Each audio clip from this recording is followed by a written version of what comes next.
자, 이번에는 75번 들어갑니다.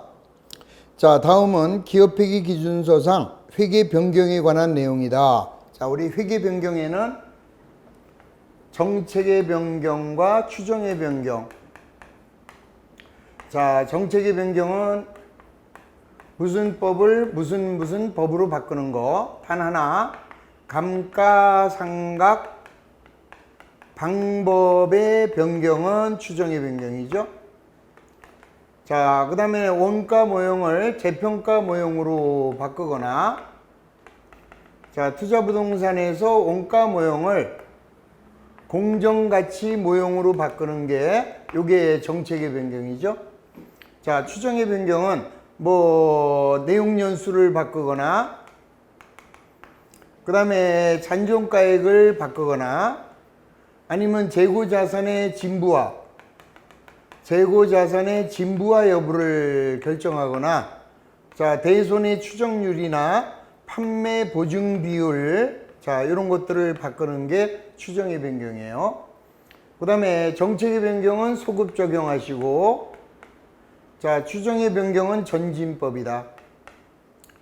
자, 그 다음에 정책의 변경인지 추정의 변경인지 구분이 어렵다. 그럴 때는 추정의 변경으로 가시고, 정책의 변경과 추정의 변경이 동시에 발생한다. 그러면 먼저 정책의 변경을 하고 그 다음에 추정의 변경을 다음에 하면은 간단하게 끝나죠.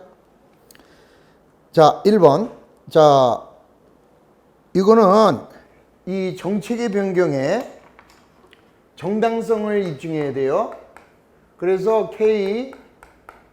IFRS에서 변경을 요구하거나, 자, 변경을 반영된 재무정보가 정보 이용자의 의사결정에 더 목적 적합하거나 신뢰성이 있다면, 자, 이때는 회계 변경을 할 수 있는 것이다. 그래서 1번 정책의 변경을 반영한 재무제표가 더 신뢰성이 있고 목적 적합한 정보를 제공하는 경우 정책 변경할 수 있다. 2번 정책의 변경에는 자, 재고자산 평가 방법을 변경하거나 감가상각 방법을 변경하는 것. 틀렸죠? 바로 감가상각 방법의 변경은 추정의 변경이다.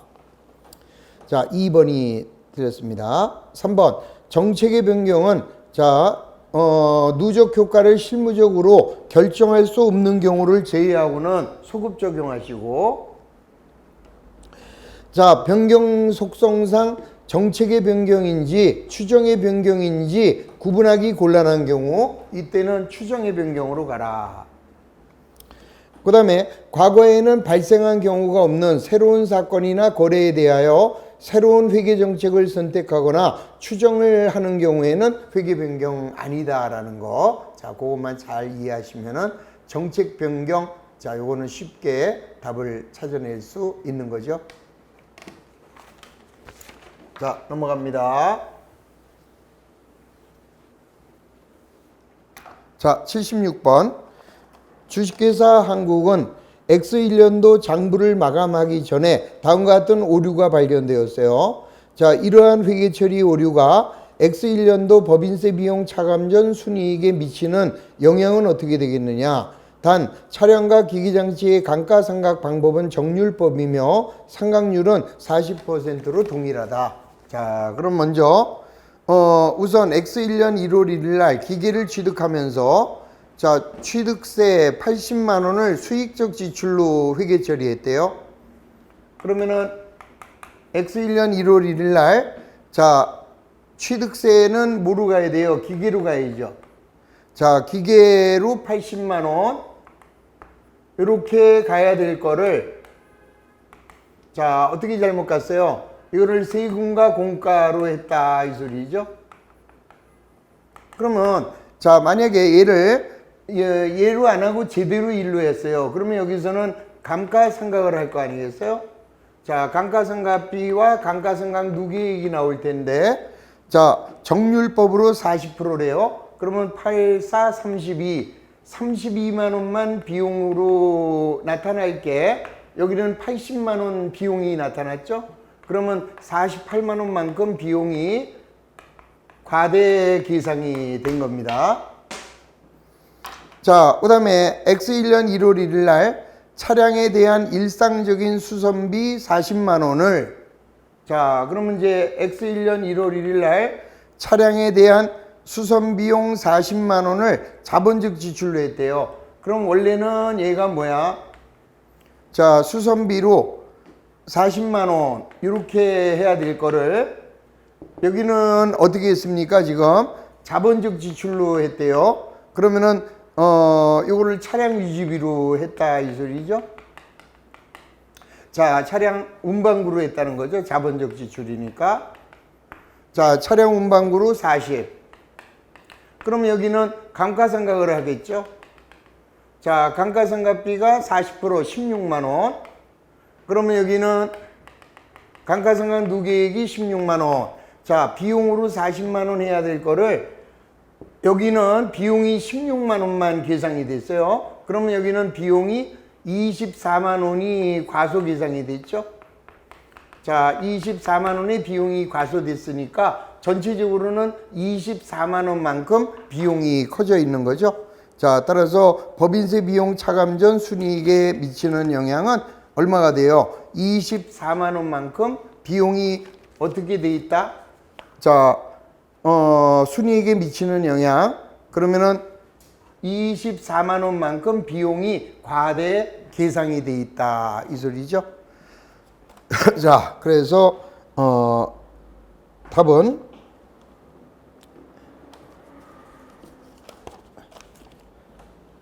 순이익에 미치는 영향, 그러면은 24만 원만큼 비용이 적게 돼 있다 이 소리죠. 고치면은. 자, 그래서 답은 2번이 틀린 것을 알 수 있죠.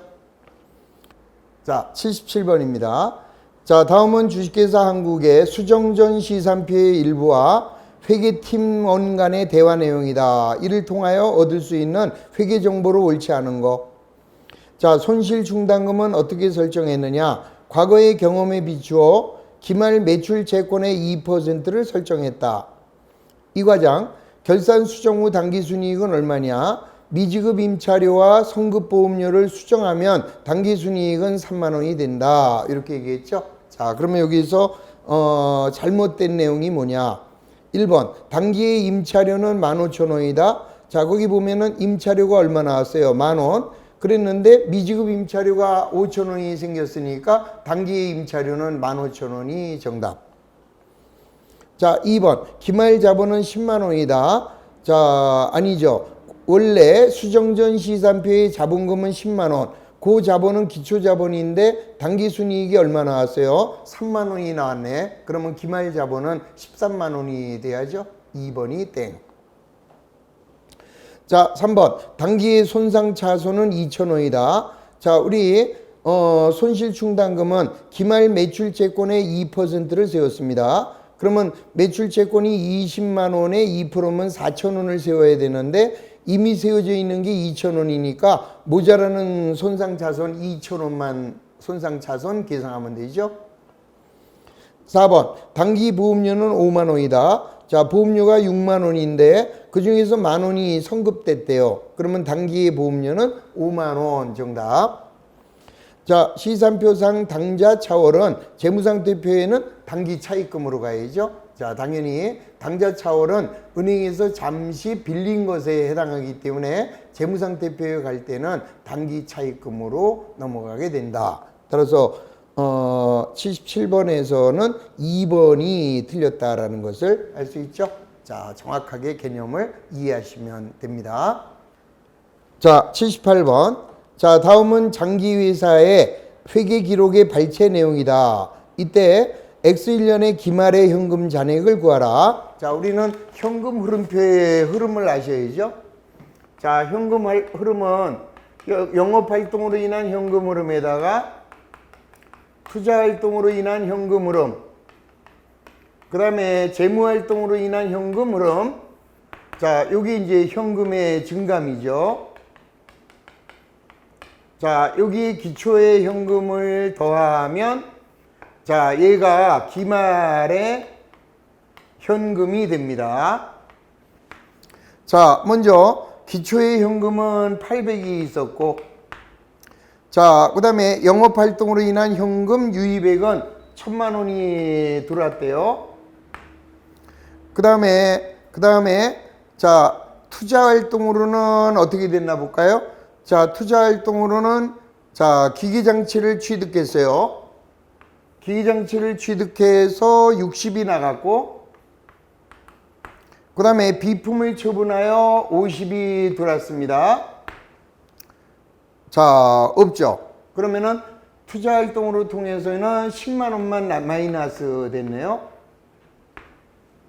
자, 그 다음에 차입금을 상환하는 것은 재무활동. 자,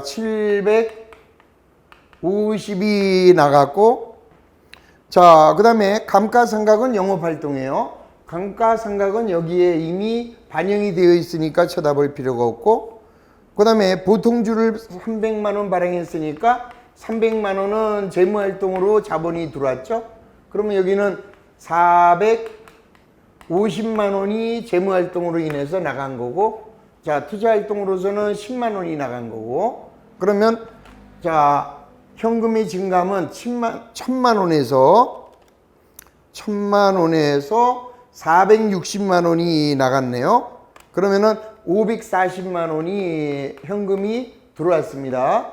거기에 기초현금을 더하면 기말의 현금은 1,340만 원이 기말의 현금이라는 것을 계산할 수 있죠. 그래서 기말의 현금 잔액은 1,340만 원이 정답이 되는 것을 알 수 있다.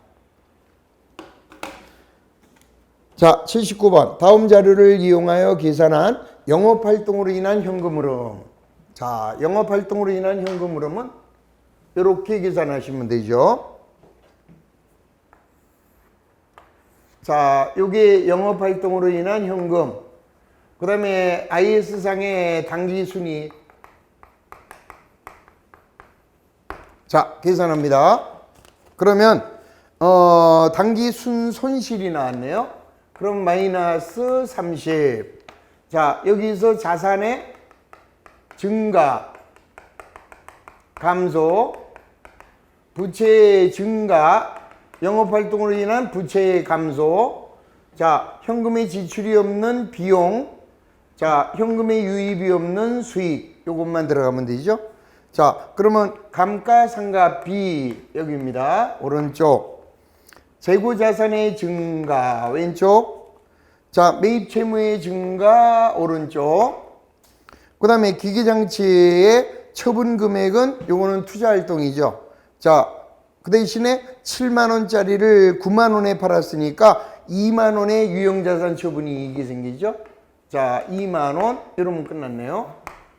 그럼 마이너스 30에서 9만원을 하면은 마이너스 21만 원이 되고, 자, 여기가 플러스 6만 원이니까 영업활동으로 인한 현금 흐름은 27만 원이 나갔다 이 소리죠. 그래서 문제가 요구하는 영업활동으로 인한 순현금 흐름은 27만 원이 마이너스 됐음을 간단하게 구할 수 있는 거죠. 자, 현금 흐름표, 자, 간접법 잘 기억하시면 되겠습니다. 자, 80번. 종각상사는 결산 이래 보험료의 미경과분을 계상하지 않았다. 자, 그로 인한 종각상사의 당연도 당기순이익에 미치는 영향. 자, 우선 5월 1일 날 1년분 보험료를 현금으로 납부. 이건 이제 그림 그리시면 되죠, 이렇게. 자, 그러면 이게 X1년이고 X2년이다. 5월 1일 날 1년분 보험료 36만 원을 자, 내년 4월 말까지 현금으로 지급. 자, 그럼 우리는 12월 말일 날 무슨 수정을 해야 돼요? 현금주의를 발생주의로 전환. 그러면은 36만 원이 1년분이면 자, 12로 나눠주면은 한 달에 3만 원씩이죠. 그러면 금년도 보험료는 8개월만 금년도 보험료고 4달분은 먼저 준 거죠. 그러면 보험료를 3, 4, 12만 원을 차감해서 선급 비용 12만 원을 요거를 만들어 줘야 되는데, 자, 이놈을 안 했다 이 소리죠. 그러면 얘를 안 함으로써 비용이 12만 원 과대 계상돼 있어요. 그러면은 자산이, 자, 여기 선급 비용은 자산이 증가잖아요. 그러면 요거를 이익이 12만 원 늘어나야 되는데 그거를 안 한 거잖아요. 자, 그래서 자, 정답은 당기 순이익은 12만 원만큼 감소되어 있다 이 소리죠. 자, 다시 한번 보세요. 자, 보험료를 12만 원 죽였어야 되는데 안 죽였잖아요. 안 죽였으니까 비용이 얼마? 12만 원 과대 계상돼서 순이익은 12만 원 적게 되어 있다 이 소리죠. 자, 그래서 12만 원 감소 2번이 정답이 된다라는 것을 이해하시면 되겠습니다. 자, 81번. 자, 주식회사 신남은 다음과 같은 오류를 X2년에 발견하였다. 이 오류로 인하여 당기순이익과 잉여금에 미치는 영향. 자, 이것도 많이 기본서에서 했던 내용이죠. 자, 우선 X1년과 X2년. 자, 우선 재고자산이 얼마예요? 2,000원이 과소. X2년은 3,000원이 과대. 자, 다음에 감가상각비는 자, 5,000원이 과소. 자, 그 다음에 7,000원이 과대. 자, 문제가 요구하는 것은 X2년도 당기순이익에 미치는 영향부터 먼저 봅니다. 자, 당기순이익에 미치는 영향은 자, X1년 이건 자동 조절 오류니까 2,000원 소는 2,000원 대. 소가 대로 오죠? 그러면은 당기순이익은 재고자산 5,000원이 크게 돼 있네요. 그 다음에 감가상각비는 영구적 오류로서 얘는 X1년만 잘못됐죠? X2년에는 아무 영향을 주지 않아요. 그러면 얘만 잘못된 거죠? 자, 비용이 7,000원 커져 있으면은 이익은 7,000원이 적게 되어 있다. 고로 자, X2년도 당기순이익은 2,000원이 적게 되어 있는 것을 알 수 있다. 자, 따라서 2,000원 적게 되어 있다. 바로 5번이 정답이 되는 것을 알 수 있죠. 자, 그러면 이번에는 잉여금이 미치는 영향. 자, 이번에 잉여금에 미치는 영향은 잉여금은 결산이 끝난 후죠. 그러니까 얘는 자동 조절이 끝났어요. 그러면 얘만 잘못된 거죠. 자, 3,000원 자산이 크니까 잉여금도 3,000원이 크게 돼 있는 거죠. 자, 그 다음에 당기 순이익일 때는 얘가 안 오지만 잉여금일 때는 얘도 일로 넘어가야죠. 자, 누적 효과니까 그러면 5,000원이 그대로 옵니다. 소로. 그러면 결국 2,000원만 비용이 과대돼 있어요. 그러면 2,000원 비용이 커져 있으면은 이익은 2,000원이 적게 돼 있는 거죠. 그러면은 잉여금은 얼마만? 1,000원만. 자, 1,000원만 커져 있다. 그래서 잉여금을 물어볼 때는 1,000원 과대, 당기순이익을 물어볼 때는 2,000원이 과소. 그것만 잘 판단하실 수 있으면은 쉽게 답을 찾을 수 있는 그런 문제죠. 자, 요거는 요령을 자꾸 이제 풀어보시다 보면은 요령이 생겨요. 이런 거는. 자, 82번.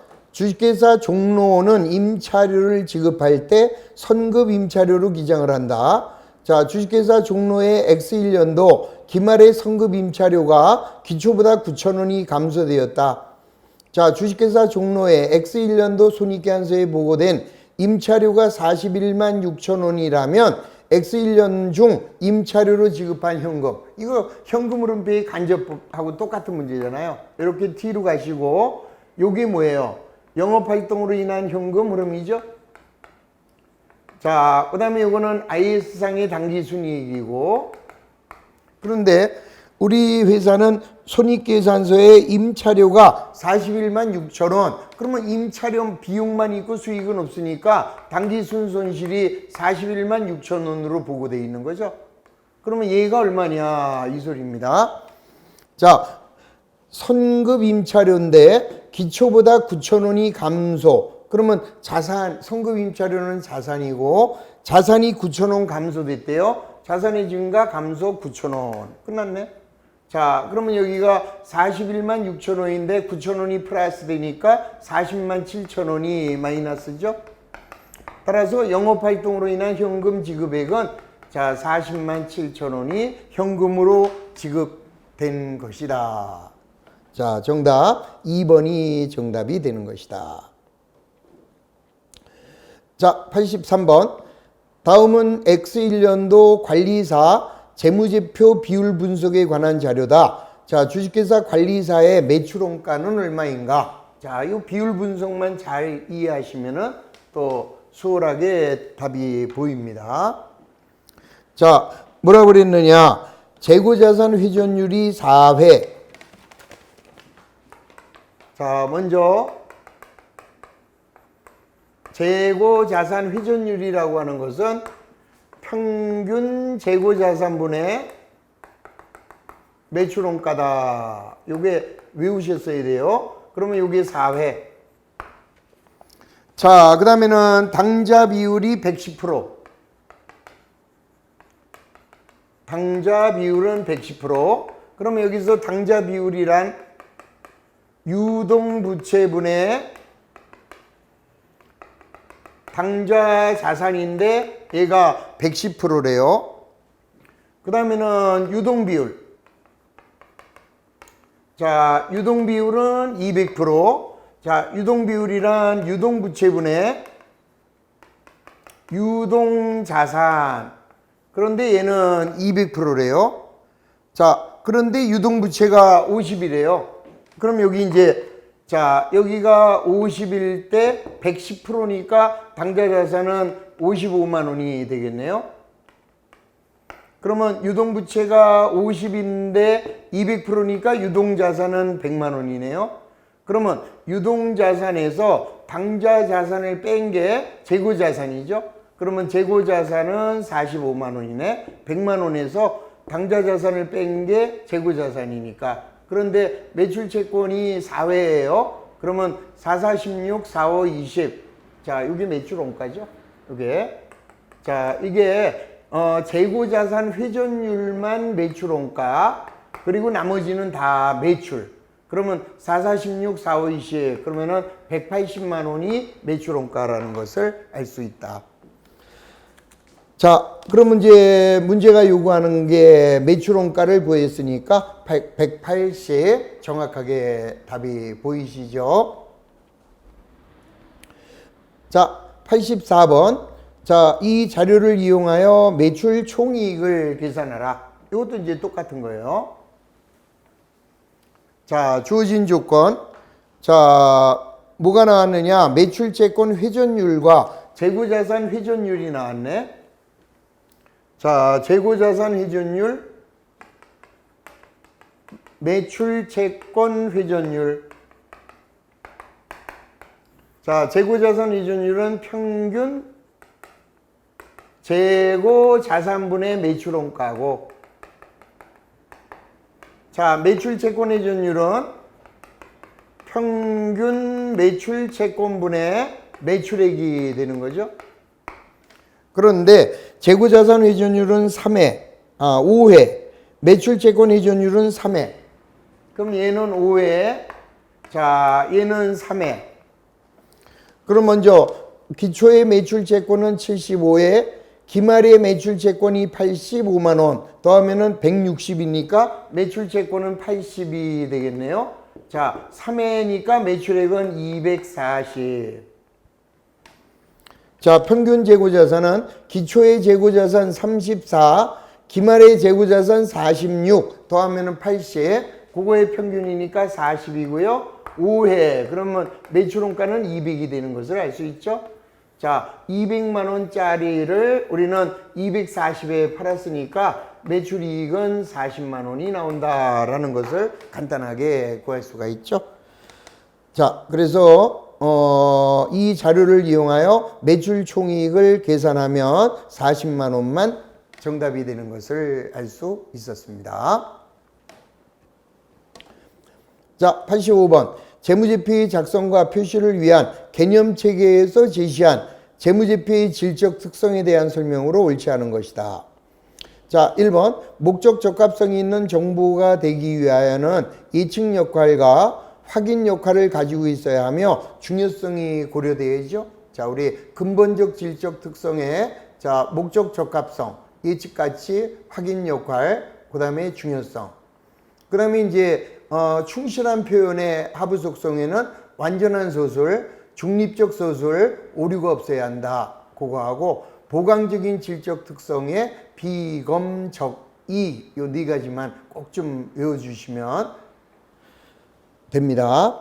자, 1번은 맞고 2번 목적 적합한 정보란 이용자가 과거, 현재 또는 미래의 사건을 평가하거나 과거의 평가를 확인하거나 또는 수정하도록 도와주어 경제적 의사결정에 영향을 미치는 정보. 자, 그게 바로 목적 적합성이죠. 자, 목적 적합성이란 자, 정보 이용자가 기업이 제공하는 재무정보를 이용해서 의사결정을 한 경우와 의사결정하지 않는 경우에 이용하지 않았다. 그 차이를 가져다 줄 수 있는 게 목적 적합성이죠.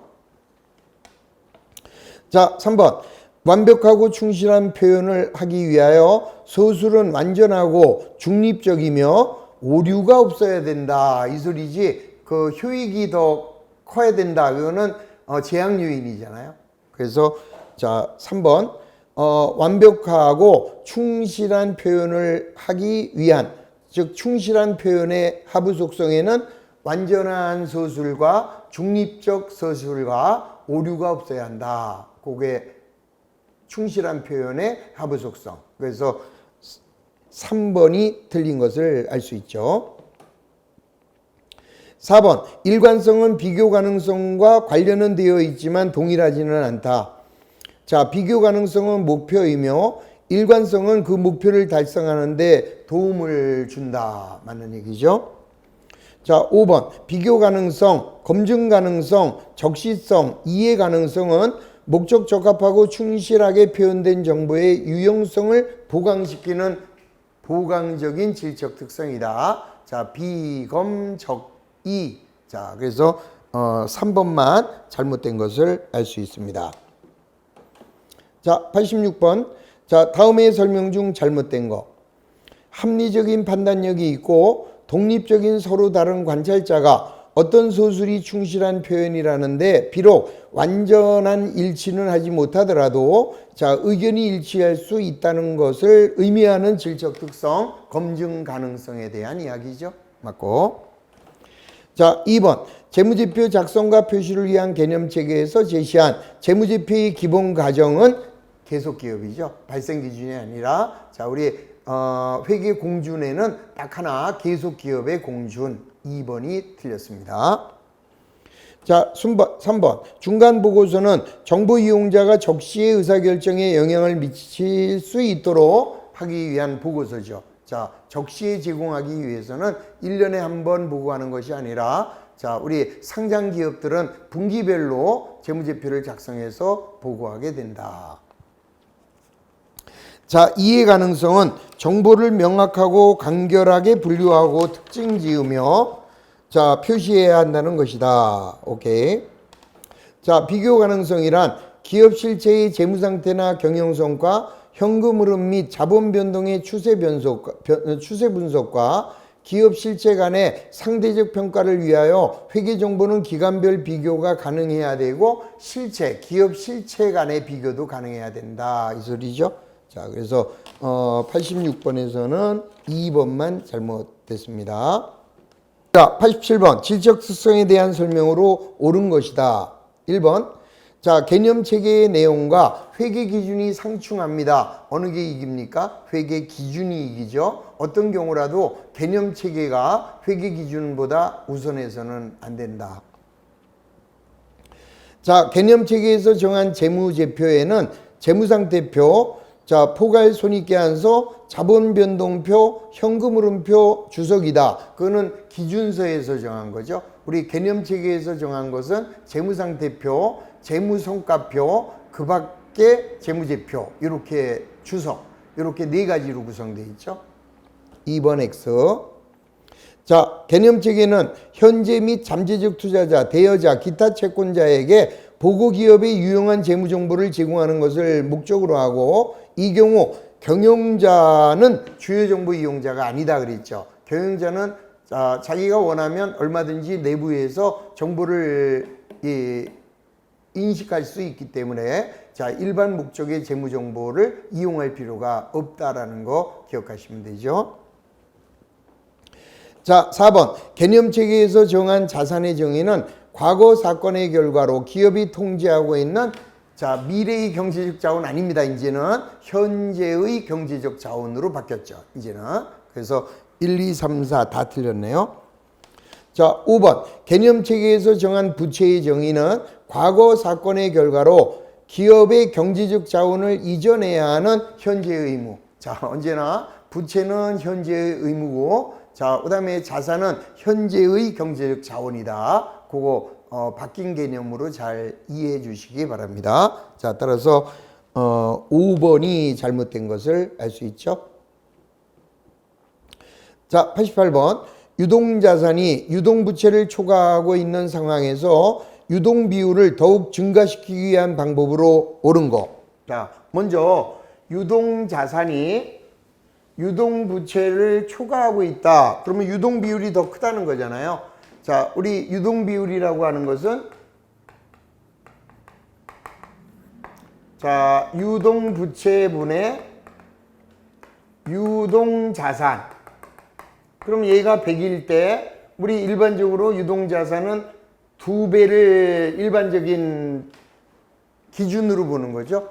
자, 유동부채가 100원이에요. 이럴 때 우리 기업은 유동자산이 200원 이상 돼야 안전하다라고 파악한다 그랬죠. 자, 이런 상태에서 유동비율을 더 증가시킨대요. 자, 1번. 건물을 장기 연불 조건으로 취득했다. 그러면은 아무런 영향이 없어요. 자, 유동자산은 영향이 없고 유동부채에도 영향이 없습니다. 왜요? 건물은 비유동자산이잖아. 그 다음에 장기 연불 조건으로 취득했으면 비유동부채잖아요. 그래서 1번에는 아무런 영향이 없다. 자, 2번. 외상 매출금을 현금으로 회수했대요. 그러면 이거는 아무런 영향이 없죠? 왜요?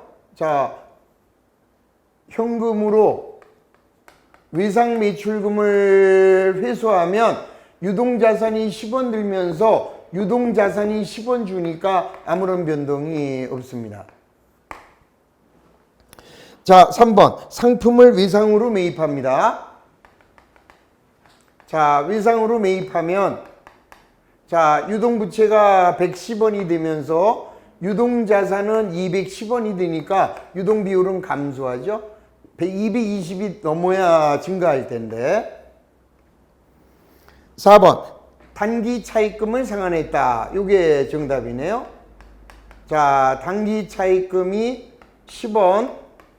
자, 현금으로 상환하면은 유동부채는 90원이 되면서 유동자산은 190원이 되니까 2보다 크죠?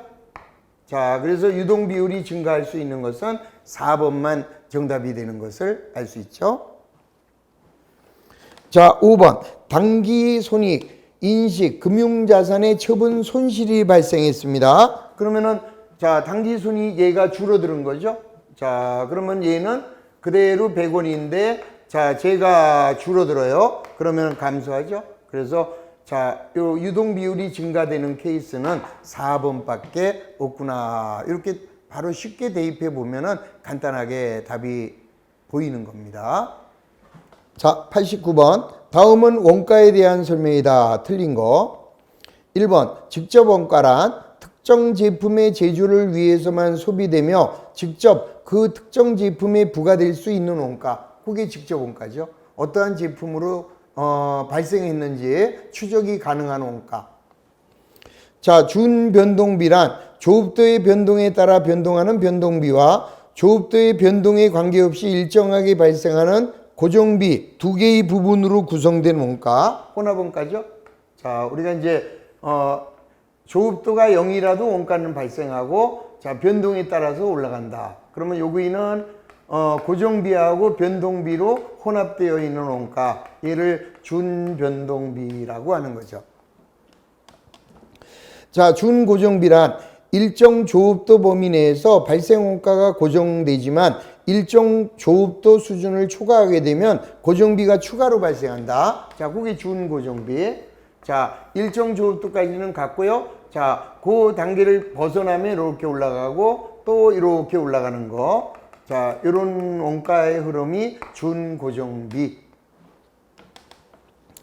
자, 4번. 기회원가란 차선의 대체안을 포기함으로 인해서 얻게 되는 효익이다. 아니죠. 자, 차선의 대체안을 포기함으로 인해서 얻게 되는 효익이 아니라 내가 두 가지 방법 중에서 어느 하나를 선택을 하게 되면 포기한 쪽에서 얻을 수 있는 최대의 경제 효과가 기회원가죠. 자, 그 4번 차선의 대체안을 포기하는 게 아니라 자, 선택함으로써 얻어지는 경제적인 효과. 그거 잘 생각하시면 돼요. 간단하게 말씀드려서 자, A안과 B안이 있죠. A안은 광어회고 자, B안은 한우다.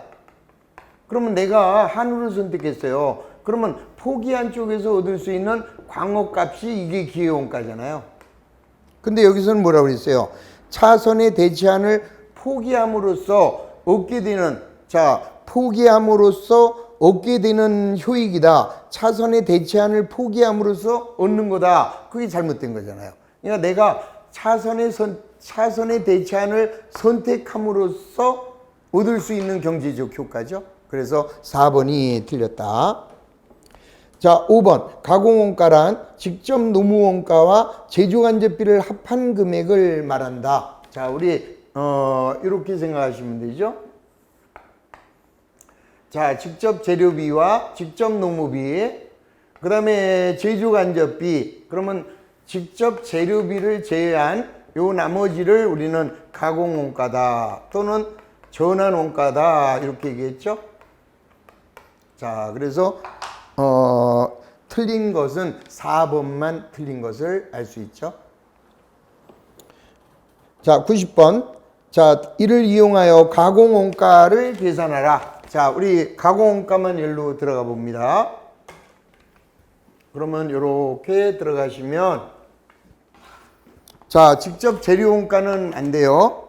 그러면 직접 노무원가 3만 원, 공장 건물 요거 되죠? 2만 원. 본사는 판매관리비니까 안 되고 판매원의 판매수당도 안 되죠. 자, 공장의 수도강렬비는 들어갑니다. 간접 노무비 들어가야죠. 18,000원. 그 다음에 공장 소모품 들어갑니다. 7,000원. 자, 그러면 이제 가공원가는 얼마가 돼요? 48,000원, 68,000원에 12,000원, 8만원에다가 7,000원. 그러면 전환원가는 87,000원이 전환원가가 되는 것을 알 수 있죠. 자, 91번. 진흥산업은 태풍으로 인하여 총 제조원가가 100만원 상당에게 재고자산이 파손되었다. 자, 이 재고자산을 20만원을 들여 제작업을 하면 90에 판매할 수 있고 제작업을 안 하면 50에 판매한다. 자, 그러면 제작업을 하지 않는다고 가정한다면 기회비용. 자, 포기한 쪽이 뭐예요? 제작업을 하는 쪽이 포기한 쪽이죠. 그러면은 얼마가 들어갔습니까? 20만 원을 들여서 90만 원에 판매할 수 있으니까 결국은 70만 원이 기회비용이 된다라는 것을 알 수 있죠. 자, 그리고 똑같은 문제를 가지고 이렇게 물어볼 수 있어요. 이 경우 자, 이 역사원가를 물어볼 수 있습니다. 그러면은 우리 역사원가라는 것은 이미 결정된 원가니까 100만 원이 역사원가죠. 자, 항상 기회원가를 물어보는지 매물원가, 역사원가를 물어보는지 그것만 잘 선택해 주시면 되겠습니다. 자, 92번. 다음은 백두회사의 단기 제조활동과 관련된 자료다. 기초제공품과 직접 재료비는 얼마겠느냐. 자, 요거는 이제 항상 요것만 잘 그려주시면 돼요. 제공품 기정만.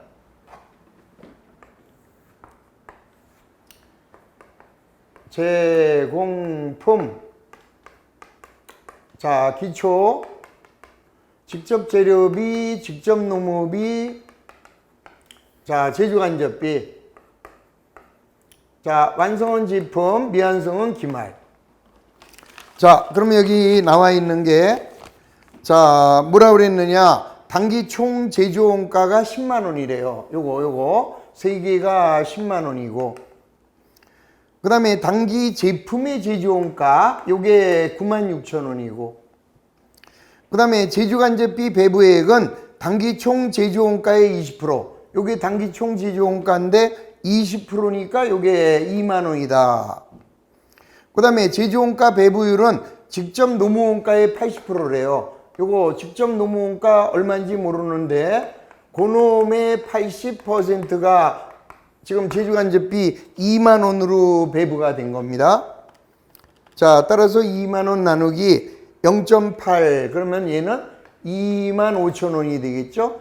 그럼 얘가 4만 5천 원이니까 직접 재료는 5만 5천 원이 되는 것을 알 수 있고.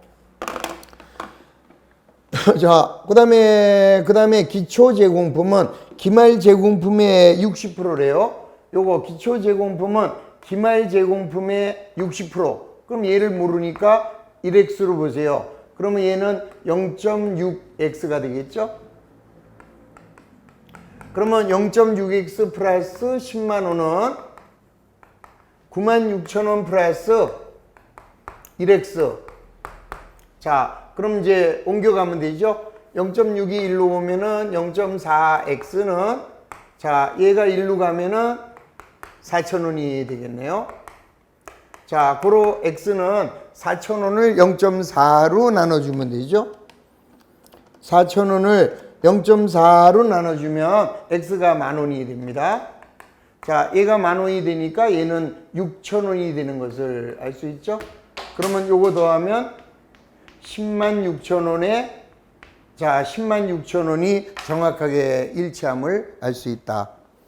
자, 문제가 요구하는 기초의 제공품 6,000원이고 자, 직접 재료비는 55,000원이 되는 것을 알 수 있는 거죠. 자, 93번. 정석공업사는 직접 노동시간을 기준으로 제주간접비를 예정 배부하고 있대요. 자, 제주간접비 예정 배부액은 어떻게 되겠느냐. 자, 우리는 언제나 제주간접비 예정은 어떻게 구합니까? 자, 무조건 총재. 자, 총재. 자, 1년 동안에 우리 회사에 제주간접비가 얼마 들어갈 걸로 예정을 했나요? 3만 원. 그 다음에는 1년 동안에 몇 시간 작업할 걸로 예정을 했습니까? 2,000시간. 그러면 2,000시간 작업할 때 제주간접비가 3만 원이다. 그러면 시간당 배부율은 15원이 되는 것을 알 수 있죠? 자, 여기에다가 우리는 자, 요게 예정 배부율이고, 그러면 요 예정 배부율에다가 뭐를 곱해요? 실제 시간을 곱하면, 자, 요게 바로 제주간접비의 예정 배부가 되는 거죠. 자, 실제 노동 시간은 1,600시간 나왔네요. 맞나요? 자, 1,600시간. 자, 그러면 1,600시간에 시간당 15원씩이니까, 자, 제주간접비 예정이 24,000원이 되는 것을 알 수 있고, 자, 여기에 실제는 얼마 들어갔어요? 22,000원 들어갔으니까 2,000원이 과대배부됐구나 라는 것을 알 수 있는 거죠.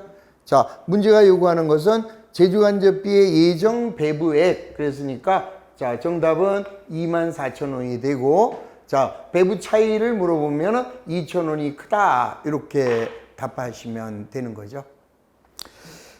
자, 거기까지 하시고 또 쉬었다가 이제 94번부터 원가에게 마무리하도록 하겠습니다.